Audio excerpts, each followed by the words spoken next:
Ndugu waandishi wa habari, leo tumeamua kuwaita vyombo vya habari kwa ajili ya kutoa taarifa kwa umma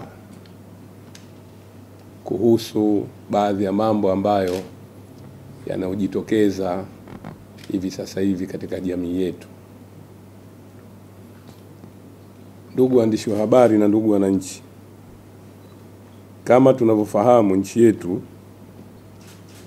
tarehe 29 Oktoba na tarehe 30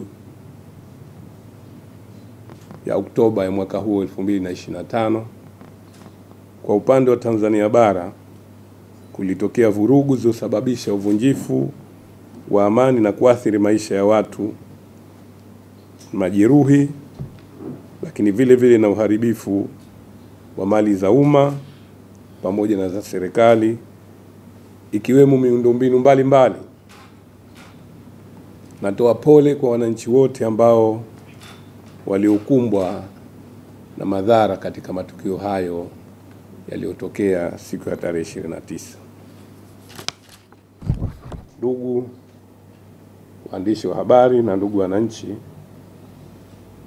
wapo baadhi ya watu wasioitakia mema nchi yetu ya Tanzania.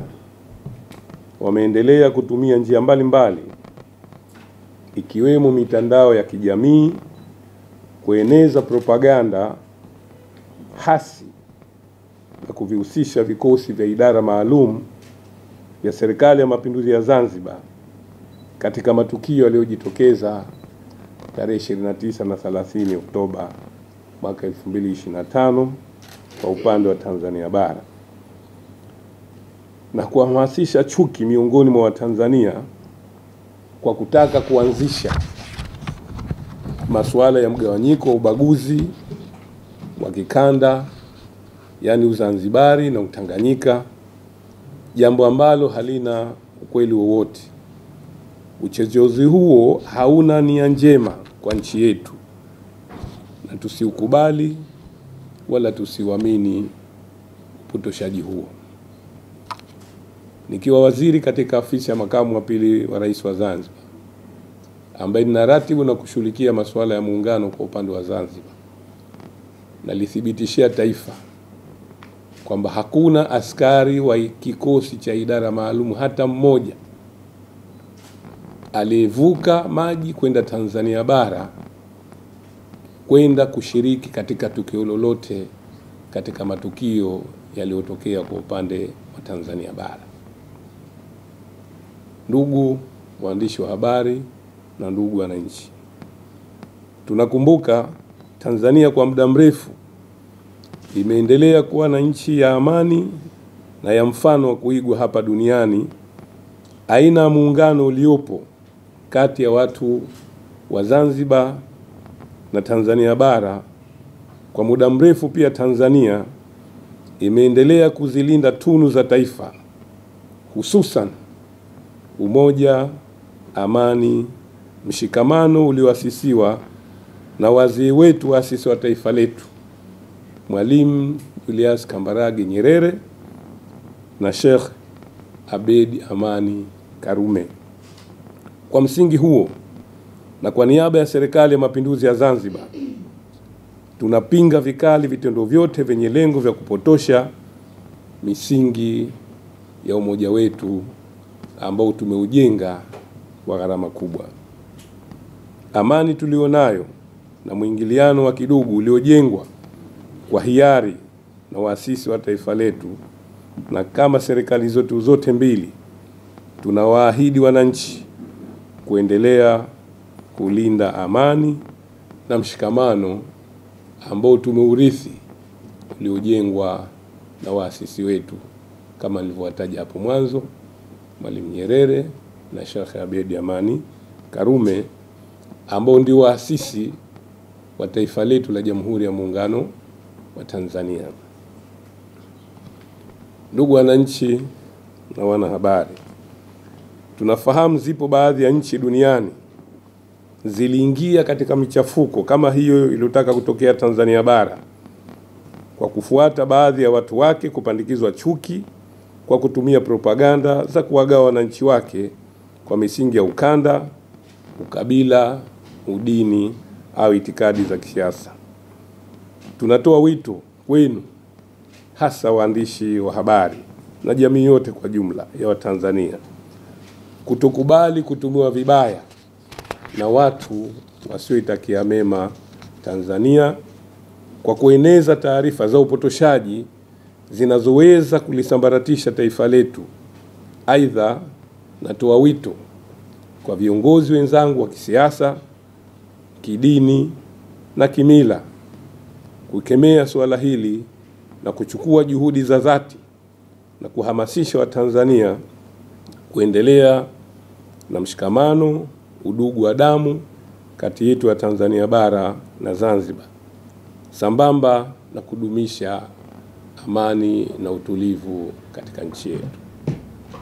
Aidha, natoa wito kwenu mkiwa wadau muhimu kwa jamii na taifa letu kujiepusha na vitendo vya kusambaza habari zenye lengo la kupotosha. Lengo lake ni kuwagawa wananchi wa Tanzania kwa misingi ya itikadi ya kidini, kisiasa, ukabila au kanda ili kuweza kutudhoofisha. Vile vile natoa wito kwa viongozi katika ngazi zote kuanzia kaya, vyama vya siasa, mila, dini kuendeleza kutanguliza mbele maslahi mapana ya taifa letu na kuzidumisha, kuzilinda na kuzitetea tunu za taifa letu badala ya kuweka mbele maslahi yetu binafsi, sambamba na kujenga utamaduni wa kuvumiliana na kukaa pamoja katika kutatua changamoto pale ambapo zinajitokeza. Kadhalika, natoa wito kwa vijana wote nchini kujiepusha na aina yoyote ya vitendo vinavyoweza kuhatarisha amani na usalama wa nchi yetu. Viongozi wote katika ngazi zote za serikali tumejipanga kusikiliza na kutatua changamoto zinazowakabili vijana wetu. Tunachosisitiza ni kutoa mawazo yenye lengo ya kutatua changamoto zao kwa amani na utulivu, na sisi viongozi wenu tuko tayari kuweza kuwasikiliza na kuweza kuzifanyia kazi. Kwa upande wa wazazi wenzangu, naendelea kuwaomba kutoa wito wenu maalum. Tuendelee kuwasihi vijana wetu kujiepusha na vitendo vyenye lengo vya kuvunja amani na kujiepusha na mkumbo wa vitendo viovu kwa ajili ya kulinda maisha yao na taifa lao. Pia tuwakumbushe vijana wetu kuwa sisi wazazi wao, kama tungejihusisha na vitendo vya vurugu na uvunjifu wa amani, wasingekuwepo katika taifa lenye amani na utulivu kama tunavyojivunia hivi sasa. Ndugu wanahabari na ndugu wananchi, namalizia kwa kutoa wito kwa kuwasihi wananchi wote wa Zanzibar na Tanzania kwa jumla tuendelee na shughuli zetu za kibiashara na uzalishaji mali bila ya woga. Kadhalika, tupeane taarifa za maadui wanaotishia usalama wa taifa letu. Pia naomba tena kutoa wito hasa kwa Wazanzibari, tuwe karibu na kutoa taarifa kwa viongozi wa shehia, kwa wale watu wote ambao wanahisi ni wageni na ambao wanawatilia mashaka katika maeneo yao. Serikali tumejipanga katika maeneo yote, hatutodharau taarifa yoyote ambayo inahusu ulinzi na usalama wa nchi yetu. Ndugu waandishi wa habari na ndugu wananchi, naendelea tena kuwashukuru kwa kutumia muda wenu kuja kusikiliza taarifa hii maalum ya Serikali ya Mapinduzi ya Zanzibar. Mungu ibariki Afrika, Mungu ibariki Tanzania. Asanteni sana kwa kuweza kunisikiliza.